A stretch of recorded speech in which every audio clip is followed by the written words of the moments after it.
Hello and welcome friends. आज हम लोग पढ़ने वाले हैं मॉलिक्यूल के बारे में। तो सबसे पहले मैं आपका बड़ा सा डाउट क्लियर कर दूं मॉलिक्यूल्स के बारे में। मॉलिक्यूल्स में आप लोगों को सबसे ज़्यादा ये डाउट रहता है कि पहले एटम आता है या मॉलिक्यूल आता है, और एलिमेंट कौन सी प्लेस पे आता है, और मैटर क्या होता है। तो इसके बारे में आपको सिंपल सा मैं चीज़ बता देती हूँ। एटम, तो ये एक सिंपल सा डायग्राम जैसा मैंने बना दिया है। इसके अंदर दिख रहा है कि पहले एटम आता है, जिसका मतलब है एटम सबसे छोटा पार्टिकल होता है, मॉलिक्यूल से भी छोटा। और मॉलिक्यूल एटम के कॉम्बिनेशन से बनता है। टू और मोर देन टू एटम्स जब कंबाइन होते हैं तो वो मॉलिक्यूल्स बनाते हैं। और जब मॉलिक्यूल्स बन जाते हैं तो वो मॉलिक्यूल्स, कई सारे मॉलिक्यूल्स एक साथ मिलके बना देते हैं एलिमेंट, बना देते हैं एलिमेंट को ही हम लोग अदर वर्ड्स में मैटर कह सकते हैं। मैटर यानी solid liquid gas. So element and matter are the same things. तो इस तरह से आई थिंक आपको क्लियर हो गया होगा एटम, मॉलिक्यूल और उसके बाद एलिमेंट या फिर मैटर। तो ये हो गया आपका पहला डाउट का answer. When the atoms of the same element or different element combine, they form a molecule. So इसका मतलब क्या है, इस definition का मतलब क्या है? इस definition का मतलब है, जैसे यहाँ पे लिखा हुआ है when the atoms, अभी जैसे हम लोगों ने डिस्कस किया था, जब atoms combine होते हैं वो सेम एलिमेंट के भी हो सकते हैं, डिफरेंट एलिमेंट्स के भी हो सकते हैं। एलिमेंट क्या है बेसिकली?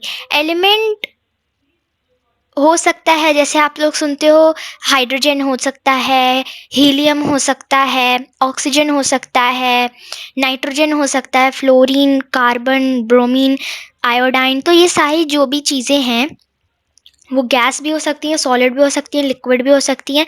तो ये सारे होते हैं एलिमेंट्स, और वो उनका सबसे छोटा वाला पार्टिकल, उसको हम लोग एटम कहते हैं। तो जब एटम, कई सारे एटम, या तो फिर वो सेम एलिमेंट के हो सकते हैं या फिर डिफरेंट एलिमेंट हो सकते हैं। जैसे हम लोग अगर हाइड्रोजन प्लस हाइड्रोजन कर देंगे तो हमें हाइड्रोजन मॉलिक्यूल मिल जाएगा।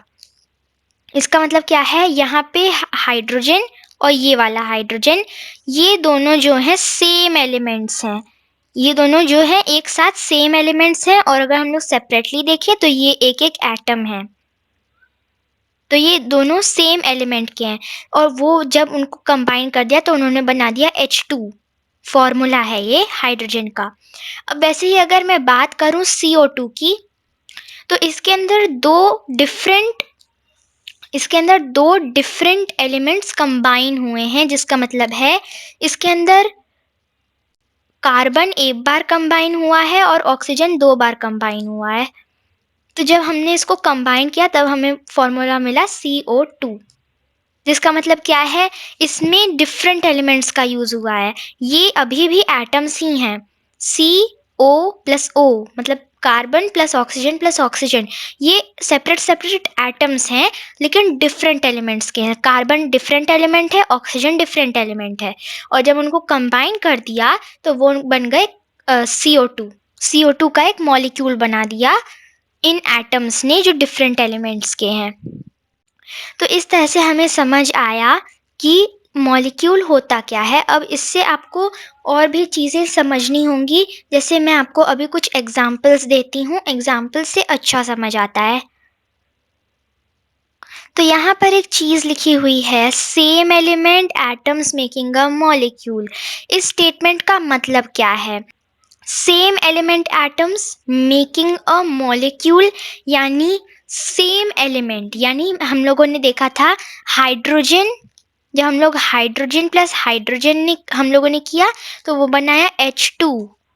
तो ये हो गया same element atoms making a molecule. तो ये सेम एलिमेंट एटम्स है और ये बना रहा है मॉलिक्यूल। तो आई थिंक अब आपको क्लियर हो गया होगा। तो ये स्टेटमेंट का मतलब हम लोगों ने समझ लिया। अब इसके एग्जाम्पल्स हम लोग देखेंगे। पहला एग्जाम्पल है, इसको आप लोग आइडेंटिफाई करिए ये है क्या। मैं आपको एक हिंट दे देती हूँ, यहाँ पे जो O लिखा हुआ है उसका मतलब है ऑक्सीजन। O सिंबल होता है ऑक्सीजन का। तो जब दो ऑक्सीजन एटम्स मिलेंगे तो वो क्या बनाएंगे? ऑक्सीजन बनाएंगे, ऑक्सीजन मॉलिक्यूल बनाएंगे, O2, जिसका फॉर्मूला है O2। टू किस लिए लिखा गया है? ओ के बाद सबस्क्रिप्ट में इसलिए लिखा गया है ताकि हम ये शो कर सकें कि ऑक्सीजन के दो एटम्स मिलके ये वाला मॉलिक्यूल बना है। तो आई होप आपको ऑक्सीजन मॉलिक्यूल के बारे में क्लियर हो गया होगा। यहाँ पे लिखा हुआ है, इस येलो स्ट्रिप के ऊपर लिखा हुआ है, 2 oxygen atoms make 1 molecule, make 1 oxygen molecule. तो इस तरह से हमें समझ आया कि ऑक्सीजन मॉलिक्यूल 2 ऑक्सीजन एटम्स से मिलके बनता है। अभी यहाँ पे अगर ये ना हो और सिर्फ ये वाला हो तो ये सिर्फ एक पर्टिकुलर 1 एटम होगा, सिर्फ 1 एटम। और जब दो कंबाइन हो गए, दो एटम जब कंबाइन हो जाएंगे तब वो बनाएंगे 1 ऑक्सीजन मॉलिक्यूल। तो इस तरह से ये ऑक्सीजन मॉलिक्यूल है। अब इसी तरह से नेक्स्ट मॉलिक्यूल है ये वाला, जिसके अंदर 2 N दिख रहे हैं जो एक साथ कंबाइंड हैं। तो इसमें क्या है हमें दिख रहा है, N मतलब क्या होता है? नाइट्रोजन होता है।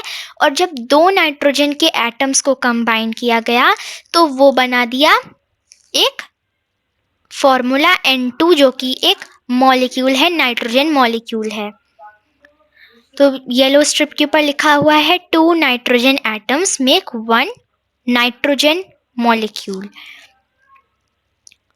अब नेक्स्ट हम लोग देखेंगे different element atoms making a molecule. तो पहले हम लोगों ने देखा था सेम एलिमेंट एटम्स, इस बार हम लोग देखने वाले डिफरेंट एलिमेंट एटम्स, यानी जैसे CO2 की हम लोगों ने शुरुआत में बात की थी, मेकिंग अ मॉलिक्यूल। तो एग्जाम्पल्स हैं, पहला सबसे कॉमन एग्जाम्पल, इसको आपको आइडेंटिफाई करना है और ये आपके डेली लाइफ में बहुत हेल्पफुल भी होता है और आप इसके बिना सरवाइव नहीं कर सकते। क्या है ये वाटर है, H2O।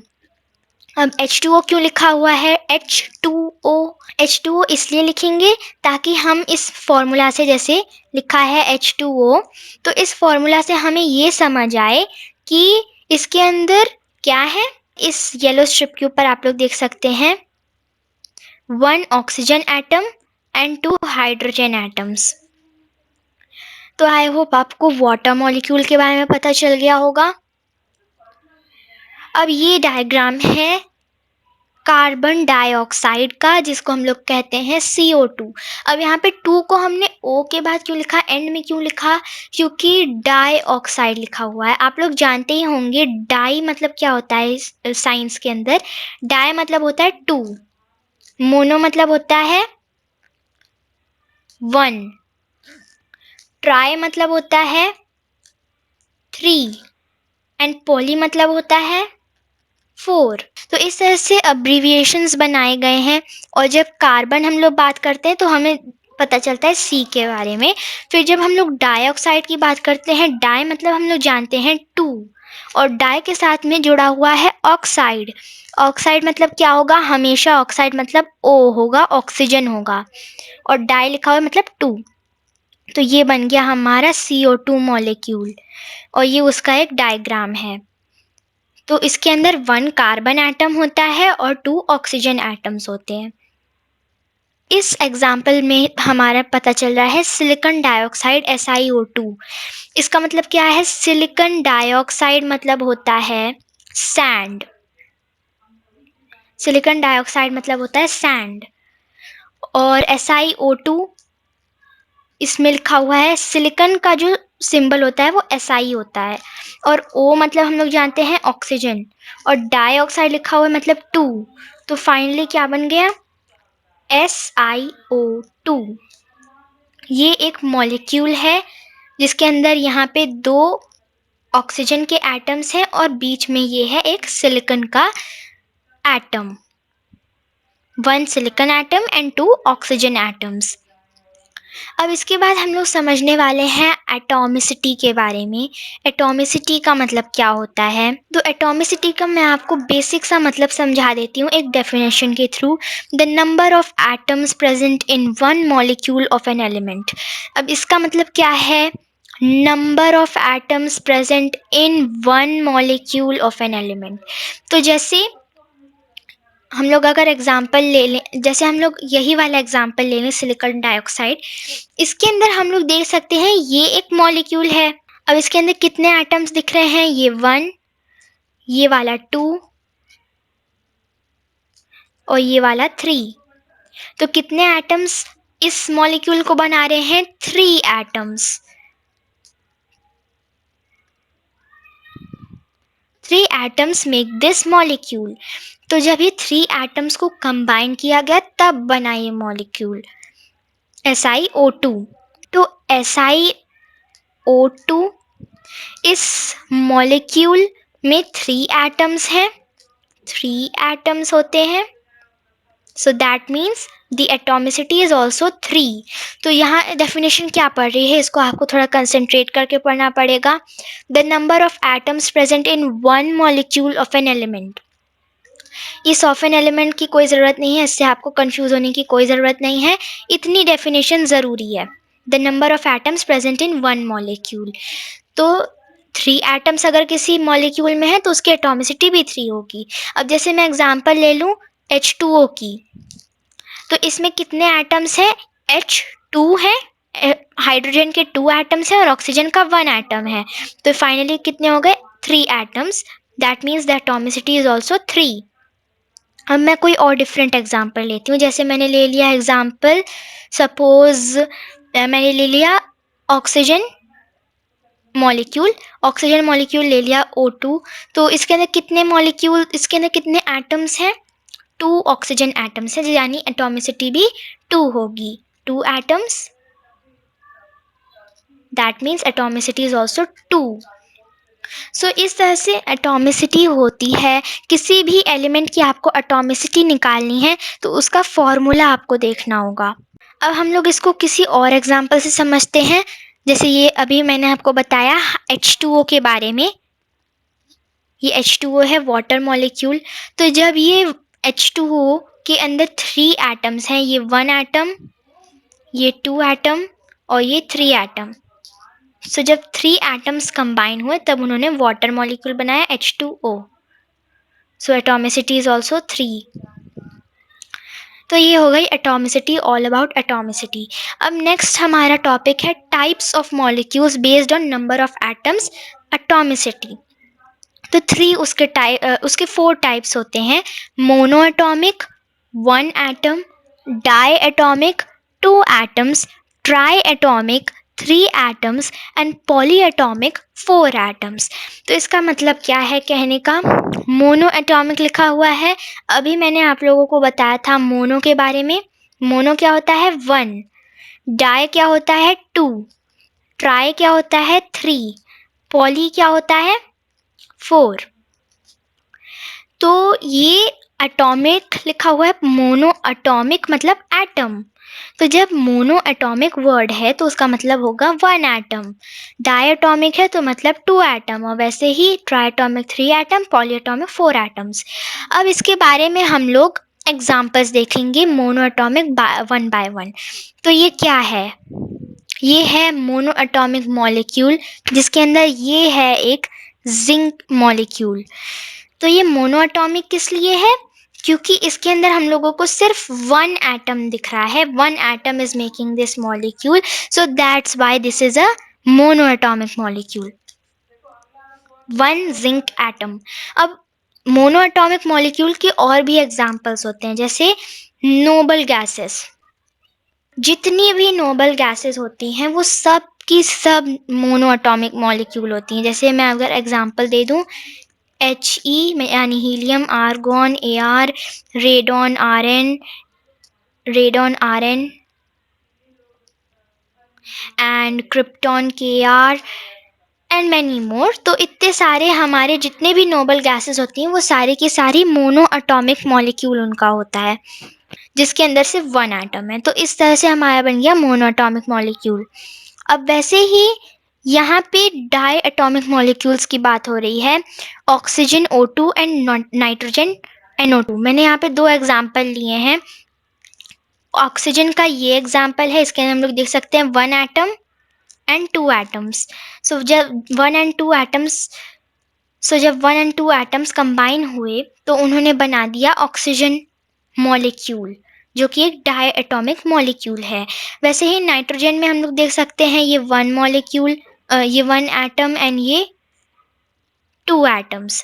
तो जब ये वन एंड टू एक साथ कंबाइन हो गए, मतलब ये टू एटम्स एक साथ कंबाइन हो गए, तो उन्होंने क्या बनाया, nitrogen molecule which is a diatomic molecule. So two oxygen atoms and two nitrogen atoms are diatomic molecules. तो ये हो गए डायटोमिक मॉलिक्यूल्स। अब डायटोमिक मॉलिक्यूल के और भी एग्जाम्पल होते हैं, जैसे एक होता है फ्लोरीन, एक होता है ब्रोमीन, आयोडाइन भी होता है, और होता है हाइड्रोजन भी होता है। और अभी हम लोगों ने नाइट्रोजन और ऑक्सीजन के बारे में तो डिस्कस किया ही। तो ये जो भी लिखे हुए हैं, जैसे अब सपोज हाइड्रोजन है तो हाइड्रोजन का सिंबल होता है H, और क्योंकि वो एक डायटोमिक मॉलिक्यूल है तो उसके आगे 2, तो ये है एक डायटोमिक मॉलिक्यूल। वैसे अगर हम लोग आयोडाइन की बात करें, आयोडाइन का सिंबल होता है I, और उसके आगे 2 लगा दिया तो ये है एक iodine molecule which is a diatomic molecule. तो इस तरह से ये होते हैं डायटोमिक मॉलिक्यूल्स। अब हम लोग समझेंगे ट्राई एटॉमिक मॉलिक्यूल्स। तो ऐसे मॉलिक्यूल जिसके अंदर 3 एटम्स होते हैं। तो फॉर एग्जांपल ये ओजोन है, इसके अंदर कितने हैं, 1 2 एंड 3। तो इस तरह से हम लोग समझ सकते हैं ओजोन को। अब पहले हम लोग सीख रहे थे क्या, O2, पहले हम लोग समझ रहे थे O2 के बारे में, अब ये हो गया है O3। तो दोनों के अंदर डिफरेंस है। ये O2 है जो एक डायटोमिक मॉलिक्यूल है और इसको हम लोग ऑक्सीजन मॉलिक्यूल कहते हैं, और जो O3 है ये एक ट्राई एटॉमिक मॉलिक्यूल है, ये ओजोन मॉलिक्यूल है।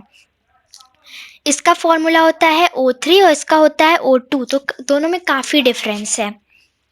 तो अभी जो प्रेजेंट में मैं आपको दिखा रही हूँ वो है एक 3 ऑक्सीजन एटम्स, इसमें भी ऑक्सीजन ही यूज़ हुए हैं, बस अगर उनको हम लोगों ने नंबर में बढ़ा दिया है उस मॉलिक्यूल के एटम्स को, 3 एटम्स को एक साथ कंबाइन किया है तो उसने ओजोन बना दिया है as a triatomic molecule.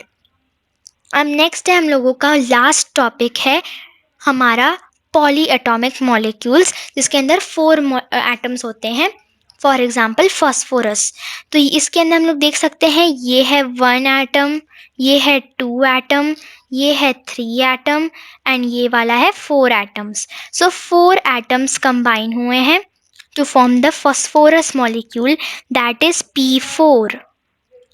When we talk about polyatomic molecules, that means P4 phosphorus के लिए है P4, यानी 4 atoms, that is a polyatomic molecule. So 4 phosphorus atoms. तो इस तरह से आज का ये लेसन टोटली मॉलिक्यूल के बारे में था, और इस लेसन में आपको पूरी तरह से मॉलिक्यूल का structure, example, definition, types, atomicity सब कुछ क्लियर है। मैं अपनी अगली वीडियो कंपाउंड्स के ऊपर बनाऊंगी, जो भी एक बहुत इम्पॉर्टेंट टॉपिक है, तो उसे मिस मत करिएगा। एंड आई होप आपको ये वीडियो अच्छी लगी होगी आज की। Thank you friends.